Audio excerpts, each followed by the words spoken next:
ചേനൻ കൊമ്പനാനയുടെ പക. രാവിലെ ആനക്കുഴിയുടെ കരയിൽ അനേകം പേർ തടിച്ചുകൂടി. കുഴിയിൽ ഒരു കൊമ്പനാന വീണിരിക്കുന്നു.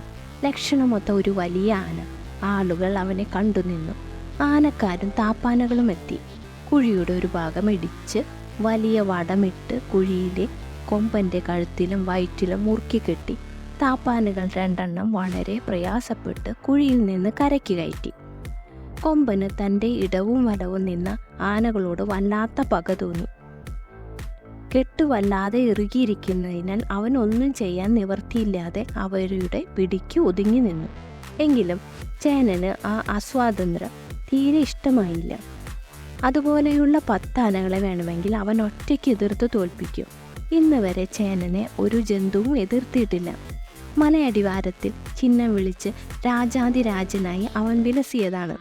കാട്ടരുവികളും ഈറങ്കാടുകളും പുഷ്പങ്ങളണിഞ്ഞ ചെടികളും നിറഞ്ഞ് മനോഹരമായി പ്രകൃതി സുന്ദരമായി പരിലസിക്കുന്ന സഹ്യപർവ്വതത്തിൻ്റെ താഴ്വരയിൽ അല്ലലെന്തെന്നറിയാതെ ജീവിച്ച ചേനന് മനുഷ്യരുടെ ഈ ചതി ഒട്ടും സഹിച്ചില്ല. തന്നെ ബന്ധിക്കാനും അടിമപ്പെടുത്താനും തൻ്റെ കൂട്ടുകാരെ തന്നെയാണ് ഉപയോഗിക്കുന്നത്. അവൻ താപ്പാനകളെ പുച്ഛത്തോടെ നോക്കി. എന്നിട്ട് ചോദിച്ചു, നിങ്ങൾക്ക് നാണമില്ലേ ഈ മനുഷ്യരുടെ വാക്കുകേട്ട് നിങ്ങളിൽ ഒരുവനെ കൂടി അവരുടെ അടിമയാക്കാൻ? നിങ്ങളോ നശിച്ചു, മറ്റുള്ളവരെ കൂടി നശിപ്പിക്കണോ? സ്വാതന്ത്ര്യത്തോടെ മലമടുക്കുകളിൽ ഓടിച്ചാടി നടക്കുന്ന ആനകളെ നിങ്ങൾ എന്തിന് ഇവരുടെ തല്ലും ചോറും തീറ്റിക്കാൻ ഒത്താശ നൽകുന്നു? നിങ്ങൾ കാടിനെ പറ്റി ഓർമ്മിച്ചു നോക്കുകയും എത്ര സുഖം കാട്ടിലകളും ഈറകളും തിന്ന് കാട്ടരുവിയിലെ ശുദ്ധമായ ജലം കുടിച്ച് കൂട്ടരുമൊത്ത് മലഞ്ചെരുവുകളിൽ ഉല്ലസിച്ചുള്ള ആ നടത്തം നിങ്ങൾക്ക് കൊതിയാകുന്നില്ലേ? ചേനൻ്റെ പറച്ചിൽ കേട്ട് താപ്പാനകൾ ഒരു നിമിഷത്തേക്ക് സുന്ദരമായ കാട്ടിലെ ജീവിതത്തെക്കുറിച്ച് ഓർമ്മിച്ചു നിന്നുപോയി. അപ്പോഴാണ് ആനക്കാരുടെ അലർച്ച കേട്ടത്. എന്താ നോക്കി നിൽക്കുന്നേ? പിടിക്കടാ! ആ നടയാനെ!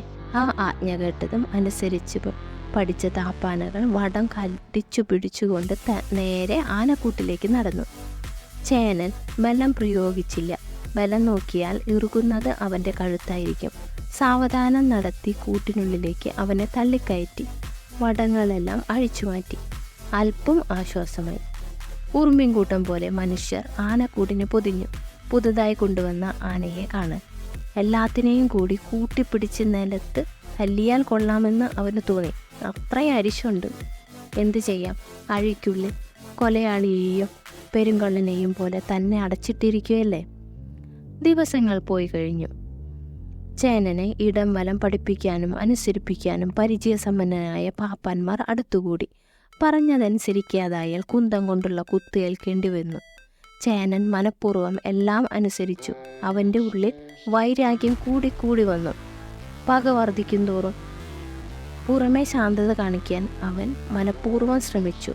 പുറത്തിറക്കുമ്പോൾ ആദ്യത്തെ താപ്പാനകൾ വേണ്ട വിധത്തിൽ ശ്രദ്ധിക്കുന്നില്ലെന്ന് കണ്ടപ്പോൾ ആനക്കാർ പുതിയ 2 താപ്പാനകളെ രംഗത്തിറക്കി. മഹാദുഷ്ടന്മാരായ 2 കൊമ്പന്മാരായിരുന്നു അവർ.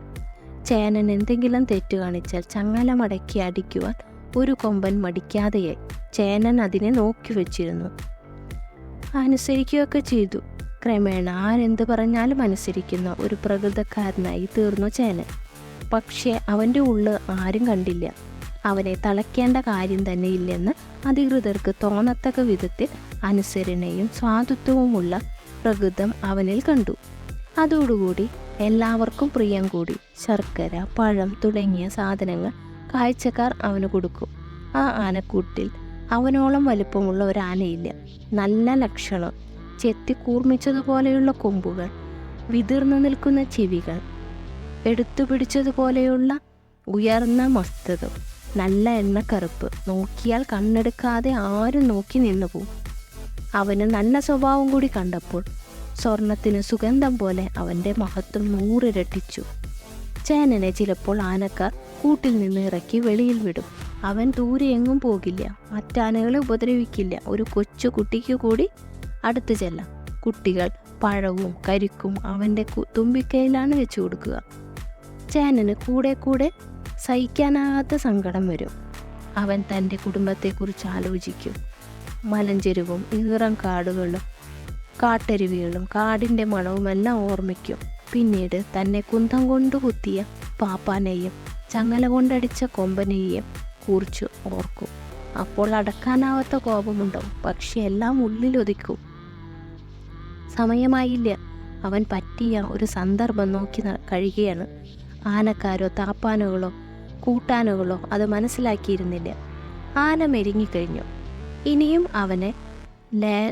അവനെ ലേലം ചെയ്തു കൊടുക്കാമെന്ന് അധികൃതർ തീരുമാനിച്ചു. അതിന് തീയതിയും സമയവും കുറിച്ചു. ചേനനെ വിട്ടുപിരിയാൻ ആ കൂട്ടിലെ അന്തേവാസികൾക്ക് ആർക്കും ഇഷ്ടമുണ്ടായിരുന്നില്ല. എന്തു ചെയ്യാം, സർക്കാർ കാര്യമല്ലേ, അത് മുറയ്ക്ക് നടക്കാതിരിക്കുമോ?